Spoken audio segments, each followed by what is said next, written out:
Shadow and Fortune by Graham McNeil. The butcher blades had hung the jackdaw from a rusted marlin spike through his jawbone and left him for the quayside scavengers. This was the 17th murdered ganger the hooded man had seen tonight. A slow night by Bilgewater standards, at least since the Corsair King had fallen. Red-fanged wharf rats had already eaten most of the hanged man's feet, and were perched on stacked creels to tear at the soft meat of his calves. The hooded man kept on walking. "Help me." The words were wet, squeezed up through a throat clogged with blood. The hooded man spun, hands reaching towards the weapons slung on his wide belt. Incredibly, the jackdaw was still alive on the bone-handled spike. The hook stuck it deep into the wooden frame of a loading crane. No way to get the jackdaw down without tearing his skull to splinters. "Help me," he said again. The hooded man paused, considering the jackdaw's request. "What for?" he said at last. "Even if I get you down from there, you will be dead by morning." The jackdaw carefully lifted his hand to a concealed pocket in his patchwork jerkin and removed a golden kraken. Even in the dim light, the hooded man saw it was genuine. The scavengers hissed and raised their hackles as he approached. Wharf rats weren't large, but meat as warm as this wasn't a prize to be surrendered lightly. They bared long, needle-like fangs, spitting diseased gobbets of saliva. He kicked one rat over the water. He crushed a second underfoot. They snapped and bit, but nimble footwork kept any from tasting his flesh. His every movement smooth and precise. He killed another three before the rest scattered to the shadows, sullen eyes glaring red in the darkness. The hooded man stood beside the jackdaw. His features were hidden, but the light of a rogue's moon suggested a face that no longer smiled. "Death is here for you," he said. "Embrace it, safe in the knowledge I will ensure it is final." He reached into his coat and withdrew a glittering spike of silver. 2 handspans long and engraved with curling symbols spiraling along its length, resembled an ornate leather worker's awl. He placed the tip under the dying man's chin. The man's eyes widened and his hand scrabbled at the hooded man's sleeve as he looked out over the vast expanse of ocean. The sea was a black mirror, shimmering with the glow of myriad candles, quayside braziers, and lamplight warped through salvaged glass from 1,000 cliffside hulks. "You know it looks over the horizon," he said. "You know the horror it brings. And yet you tear at each other like rabid beasts. It makes no sense to me." He turned and hammered the heel of his palm against the flattened haft of the yawl, driving the spike up into the man's brain. A last corpse rattle and the jackdaw's pain ended. The gold coin fell from the dead man's fingers and rolled into the ocean with a soft splash. The man withdrew the spike and wiped it clean on the jackdaw's ragged shirt. He returned it to the sheath inside his coat and removed a golden needle and a length of silver thread dipped in waters drawn from an Ionian spring. Working with the skill of one who had performed the service many times before, he sewed the man's eyes and lips shut. As he worked, he spoke words taught to him a lifetime ago. Words first ill-spoken by a long-dead king. "Now the dead cannot claim you," he said as he finished his work and replaced his implements. "Maybe not, but we ain't leaving empty-handed. Sure we ain't," said a voice behind the hooded man. He turned and pulled back his hood to reveal skin the color and texture of aged mahogany, cheekbones that were angular and patrician. His dark hair was bound in a long scalp lock, and eyes that had seen horror beyond measure surveyed the newcomers. 6 men, dressed in aprons of blood-stiffened leather, cut to display limbs of corded muscle wrapped with tattooed thorns. Each carried a serrated hook and wore belts hung with a variety of meat workers' knives. Petty thugs made bold by the fall of the tyrant who'd ruled Bilgewater with an iron fist. With him gone, the city was in chaos as rival gangs sought to carve out fresh territories. The approach hadn't been stealthy. Hobnailed boots, awful stench, and muttered curses had announced their presence long before they'd revealed themselves. "I don't mind a coin going to the bearded lady, sure I don't," said the biggest of the butchers, a man with a gut so prodigious it was a wonder he could get close enough to a carcass to gut it at all. "One of ours killed old Knock John there, fair and square, sure they did. So that gold serpent there is ours." "Do you want to die here?" asked the man. The fat man laughed. "You know who you're talking to?" "No. Do you?" "Go on then, tell me so I can carve it on the rock I'll use to sink your bones." "My name is Lucian," he said, whipping back his long frock coat and drawing a pair of pistols wrought of knapped stone and burnished metals unknown to even the most reckless alchemists of Zaun. A bolt of coruscating light punched the fat butcher from his feet with a scorched hole where his grotesquely swollen heart had been. Lucian's second pistol was smaller, more finely crafted, and fired a searing line of yellow fire that cut another of the butchers in half, from collarbone to groin. Like the wharf rats before, they fled, but Lucian picked them off one by one. Each burst of light was a killing shot. In the blink of an eye, all 6 butchers lay dead. He sheathed his pistols and pulled the coat back around him. Others would be drawn by the sound and fury of his work, and he had no time to save these men's souls from what was coming. Lucian sighed. It had been a mistake to stop for the jackdaw, but perhaps the man he had once been was not entirely lost. Memory threatened to surface, and he shook his head. I cannot be him again, said Lucian. He isn't strong enough to kill the chain warden. Olaf's frost-scale hauberk was covered in blood and viscera. He grunted as he swung his axe one-handed, bone sheared and muscle parted before the weapon, its blade quenched on a bed of true ice deep in the farthest reaches of the Freljord. Bearing a spitting torch in one hand, he waded through the dripping innards of the kraken worm, hewing deeper with every swing. It had taken him 3 hours to reach this far, cleaving through its enormous, glistening organs and dense bones. True, the beast was already dead, skewered a week ago after a months-long chase down from the north. Over 30 harpoons cast by strong arms and broad backs from the deck of Winter's Kiss pierced its scaled hide. But it had been Olaf's spear that finally ended its spite. Killing the beast in the heart of a churning storm outside Bilgewater had been exhilarating, and for one brief moment, as the ship heeled over and almost tossed him into the beast's maw, he thought this might be the moment he would achieve the glorious death he sought. But then Svarvel, the helmsman, cursed his mighty shoulder, centered the rudder to right the ship. And sadly, Olaf had lived. Another day closer to the terror of dying peacefully in his bed as a grey-bearded ancient. They berthed in Bilgewater, hoping to sell a carcass and strip it of battle trophies. Vast teeth, black blood that burned like oil, and titanic rib bones fit to roof his mother's hall. His fellow tribesmen, exhausted from the hunt, were sleeping aboard Winter's Kiss, but Olaf, ever impatient, could not rest. Instead, he took up his glittering axe and set to work in dismembering the colossal monster. Finally, he saw the beast's inner maw, a ribbed gullet large enough to swallow a clan whole or crush a 30-oar long reaver in a single bite. Its teeth were chiseled fangs like obsidian boulders. Olaf nodded. Yeah, fit to ring a hearth circle of the windwalkers and readers of bones and ash. He jammed the spiked base of the torch into the meat of the krakenworm's flesh and set to work, hacking at the jawbone until a tooth came loose. Hooking the axe to his belt, Olaf lifted it clear and set it upon his shoulder, grunting at the enormous weight. Like a frost troll gathering ice for his lair, he said, making his way out of the beast's innards, wading knee-deep in blood and caustic digestive juices. Eventually, he emerged from the giant wound in the krakenworm's rear and drew in a lungful of slightly fresher air. Even after the innards of the beast, Bilgewater was a rank soup of smoke and sweat and dead things. Its air was heavy with the smell of too many people living packed together like swine in a midden. He spat a rank mouthful and said, "The sooner I'm in the north, the better." The air of the Freljord was so sharp it could cut you to the bone. Every breath here tasted of rancid milk and spoiled meat. "Hey!" shouted a voice over the water. Olaf squinted through the gloom, seeing a lone fisherman rowing out to sea beyond a line of floating water markers hung with dead birds and bells. "That beast just shit you out?" shouted the fisherman. Olaf nodded and said, "I had no gold to pay passage on a ship, so let it swallow me in the Freljord and bear me south." The fisherman grinned and drank from a cracked bottle of blue glass. "I still listen to that tall tale right enough." "Come to Winter's Kiss and ask for Olaf," he shouted. "We'll share a keg of Gravol and honor the beast with songs of doom." The air around the white wharf usually smelled of goldcrap and rotten fish. Today, it tasted of scorched meat and wood smoke, a flavor with which misfortune was coming to associate with ever more of Gangplank's men dying.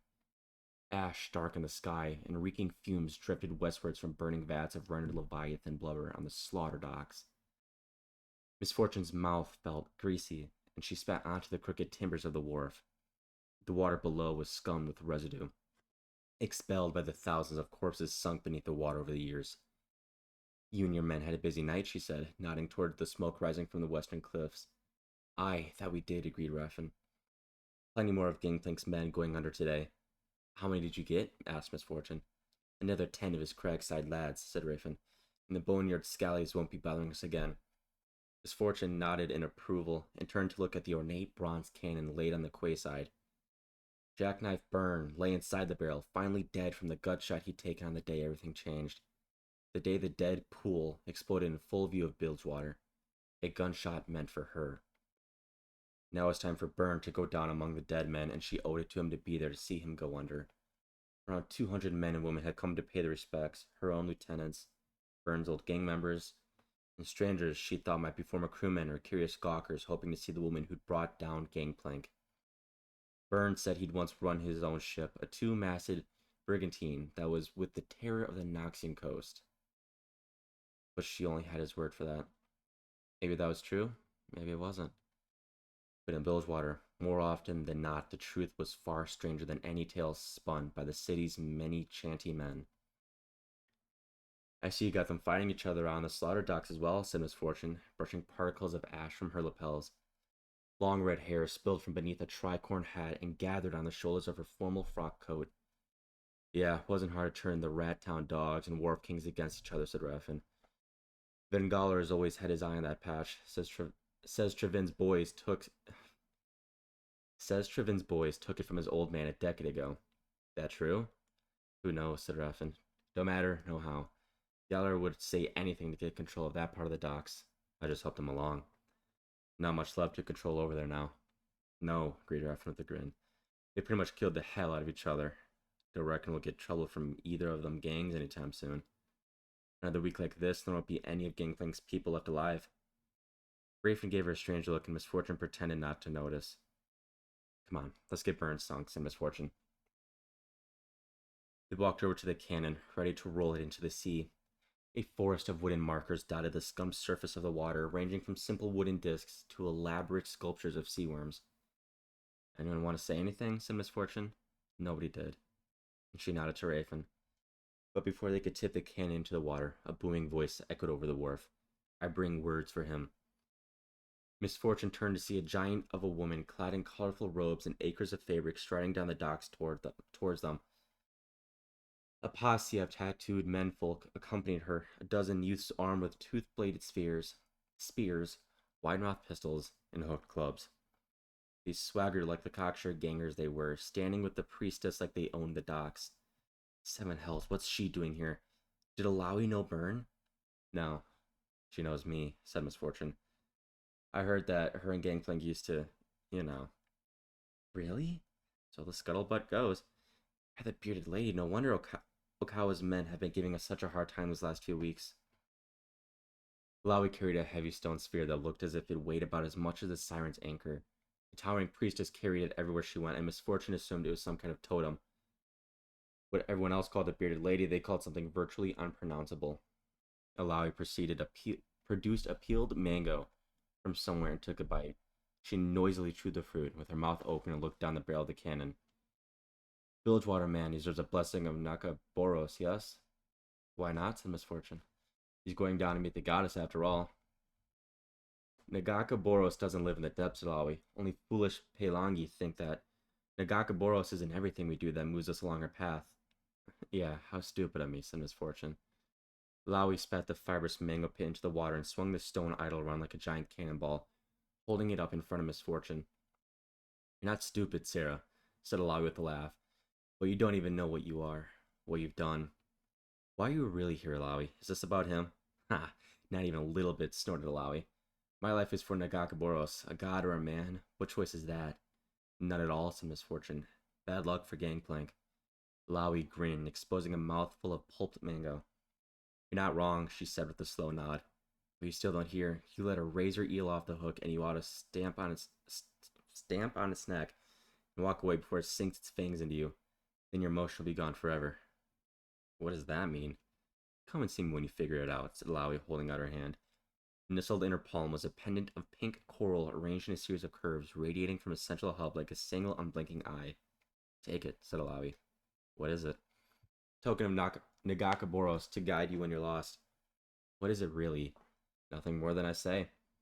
Miss Fortune hesitated, but too many people were gathered for her to openly offend a priestess of the bearded lady by refusing her gift. She took the pendant and moved her tricorn and looped a leather thong around her neck. Alawi leaned in to whisper. I don't think you're stupid, she said. Prove me right. Why do I care what you think, said Miss Fortune. Because a storm is coming, said Alawi, nodding at something over Miss Fortune's shoulder. You know the one, so you best be ready to turn your prow into the waves. She turned and kicked Burns' cannon from the dock. It splashed down hard and sank in a froth of bubbles before the fatty surface residue reformed, leaving only its bobbing marker cross to indicate who was below. The priestess of the bearded lady marched back the way she had come, towards her temple in the cliff crater, and misfortune turned her gaze out to sea. A storm was brewing way out in the deep ocean, but that wasn't where Alawi had been looking. She'd been looking towards the Shadow Isles. Nobody ever fished Bilgewater Bay at night. Piet knew why, of course. He'd known these waters all his life. The currents were treacherous, hole-splitting rocks lurked just below the surface, and the seabed was littered with the wrecks of ships whose captains had not accorded the sea its proper respect. But more importantly, everyone knew the spirits of those drowned at sea were lonely and wanted others to join them. Piet knew all this, but still needed to feed his family. With Captain Jeremiad's ship burned to cinders in the crossfire between gangplank and misfortune, Piet had no work and no coin to pay for food. He drank half a bottle of Sculler's Scrumpy just to pluck up the courage to push his boat out onto the water tonight, and the prospect of sharing a drink with the giant Fjordian helped steady his nerves. Piet took another slug from the bottle, hugging the scruff of hair on his chin, then pouring a measure over the side to honor the bearded lady. Warmed and numbed by the liquor, Piet rowed past the warning buoys and their dead birds until he came to a stretch of ocean where he'd had some luck the previous night. Jeremy had always said he had a nose for where the fish were biting, and he had a feeling they'd be gathering where the remains of the dead pool had drifted. Piet pulled in the oars and stowed them before finishing off the scrumpy. Then, making sure to leave a last mouthful in the bottle, he tossed it out to sea. With tired, drink-addled fingers, he baited his hooks with grubs he'd scooped from a dead man's eye and tied his lines to the gun wall cleats. He closed his eyes and bent over the side of the boat, placing both hands in the water. Nagakaboros, he said, hoping that using the native's name for the bearded lady might grant him a bit of luck. I ain't asking for much. Please help this poor fisherman and spare him a few morsels from your larder. Watch over me and keep me safe, and if I die in your braes, keep me down among the dead men. Piet opened his eyes. A pale face stared back at him, wavering just below the surface. It shimmered with cold, lifeless light. He cried out and jerked back into his boat as, one by one, his fishing lines were pulled taut. They spun his boat around as thin coils of mist rose from the water. The mist thickened swiftly, and soon the light from the Bilgewater's cliffs was lost to the darkness as cold, dark fog rolled in from the sea. A cacophony of once dead birds squawked from the warning markers, followed by the clamor of bells as their convulsing bodies swung the buoys back and forth. A black mist. Piet scrambled for his oars, fumbling in terror to fit them to the rowlocks. The mist was numbingly cold, and lines of necrotic black threaded his skin at its touch. He wept as the grave's chill frosted his spine. Bearded lady, mother below, Nagakaboros, he sobbed. Please guide me home. Please, this I beg of... He had never finished this plea. A pair of hook-headed chains erupted from his chest, droplets of vividly red blood streaming from their tips. A third hook punched through his belly and nether his throat. A fifth and sixth gouged his palms and pulled him down hard, pinning Piet to his boat. Agony surged through him, and he screamed as a figure of purest malice emerged from the black mist. Emerald fire haloed its horned skull, and sockets gouged by vengeful spirits burned as they savored his pain. The dead spirit was robed in ancient black vestments, and rusty keys scraped at its side. A chained corpse lantern moaned and swayed with monstrous appetite from its clenched fist. The glass of the infernal lantern opened to receive him, and Piet felt his spirit tear loose from the warmth of his flesh. The wails of tortured souls shrieked from its depths, maddened by their unending purgatory. Piet fought to keep his spirit within his body, but his spectral blade scythed, and his time in the world was ended as the glass of the lantern snapped shut. A wretched soul you are, said the reaper of his life, its voice like gravel on a tombstone, but only the first to be claimed by Thresh this night. The black mist rippled, and the silhouettes of malefic spirits, howling wraiths, and ghostly horsemen swelled within. The darkness boiled across the sea and swept onto land, and the lights in Bilgewater started to go out.